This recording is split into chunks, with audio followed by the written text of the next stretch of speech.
નમસ્કાર, આપ નિહાળી રહ્યા છો અડીખમ ગુજરાત. આપની સાથે હું છું રાકેશ પંડ્યા. મિત્રો, તમે અત્યાર સુધી સાંભળ્યું હશે કે સરકારી ઓફિસોમાં ક્વોલિટી કંટ્રોલ માટે અધિકારીઓ આવે છે, વીજળી વિભાગમાં વિજિલન્સવાળા આવે છે. પણ શું તમે ક્યારેય સાંભળ્યું છે કે એક આખો દીપડાભાઈ નાઇટ પેટ્રોલિંગ માટે સરપ્રાઇઝ વિઝિટ પર આવે? હા, વાત છે મહીસાગરના કડાના ડેમની. અહીંના હાઇડ્રો પાવર પ્લાન્ટ ખાતે ગઈકાલ રાત્રે અફરાતફરી મચી ગઈ હતી, જ્યારે કર્મચારીઓએ એક નવા નાઇટ શિફ્ટ સુપરવાઇઝરને ડેમના ગેટ પાસે આંટા મારતા જોયા.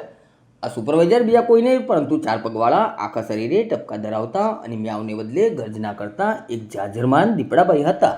પ્રાપ્ત વિગતો મુજબ દીપડાભાઈ ખૂબ જ ગંભીર મુદ્રામાં પ્લાન્ટની કામગીરીનું નિરીક્ષણ કરી રહ્યા હતા. ઓહો, પાણીનો વહીવટ બરાબર છે કે નહીં? અચાનક ઓડિટથી ડેમના કર્મચારીઓમાં ભારે ફફડાટ ફેલાયો હતો. રાતની પાળીના એક કર્મચારીને તો એક ઘડી એમ લાગ્યું હશે કે કોઈ મોટા સાહેબ સરપ્રાઇઝ ચેકિંગમાં આવ્યા છે. પણ જ્યારે ટોર્ચ મારીને જોયું તો સાહેબના રૂવાટા ઊભા થઈ ગયા. કર્મચારીઓ ડરીને ઓફિસમાં સંતાઈ ગયા હશે અને ધીમે ધીમે વન વિભાગને ફોન જોડ્યો હશે. સૌથી મોટો સવાલ તો એ હતો કે આ ભાઈને ચા પાણીનું કોણ પૂછશે?